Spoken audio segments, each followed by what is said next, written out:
Everyone says renting is throwing money away, but in 2025, the math actually tells a very different story. I'll show you exactly when renting wins. In fact, you could be wasting up to $10,000 per year by buying instead of renting. This video is designed to help first-time home buyers and renters understand the pros and cons of renting versus buying a home in 2025. By the end of this video, you will learn how to calculate the costs of renting versus buying, the pros and cons of buying a home in 2025, and when renting is the better financial choice. What are the costs of renting? The average cost of renting a home in 2025 is around $1,800 per month. This includes rent, utilities, and other expenses. In contrast, buying a home can cost around $3,000 per month, including mortgage payments, property taxes, and maintenance costs. That's a difference of $1,200 per month, or $14,400 per year. What are the benefits of buying a home? One of the main benefits of buying a home is building equity. As you pay down your mortgage, you own more and more of your home, which can be a valuable asset. Additionally, buying a home can provide tax benefits, such as mortgage interest and property tax deductions. However, these benefits may not outweigh the costs of buying, especially in the first few years of homeownership. How does the rent versus buy calculator work? A rent versus buy calculator is a tool that helps you compare the costs of renting versus buying a home. It takes into account factors such as rent, mortgage payments, property taxes, and maintenance costs.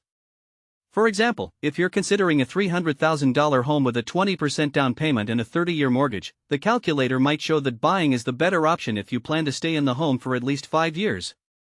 However, if you plan to move in 2 to 3 years, renting might be the better choice.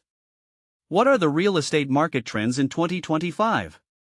The real estate market in 2025 is expected to be highly competitive, with low inventory and high demand. This means that home prices may be higher than usual, making it more difficult for buyers to find affordable options. On the other hand, renters may find that rental prices are increasing due to high demand. In this market, it's essential to carefully consider the pros and cons of renting versus buying and make an informed decision based on your individual circumstances. When is renting the better financial choice? Renting is often the better financial choice when you're not planning to stay in a home for an extended period. This is because the costs of buying a home, such as closing costs and mortgage origination fees, can be significant. Additionally, renting provides more flexibility and freedom to move to a different location if needed. For example, if you're a freelancer or remote worker, you may need to move to a different city or state for work, making renting a more practical option. Conclusion. In conclusion, the decision between renting versus buying a home in 2025 depends on your individual circumstances and goals. By carefully considering the pros and cons of each option and using a rent versus buy calculator, you can make an informed decision that's right for you. Remember to also consider factors such as lifestyle, flexibility, and financial situation when making your decision. Now that you've watched this video, take the next step and download our free rent versus buy checklist to help you make an informed decision. Click the link in the description below to get instant access.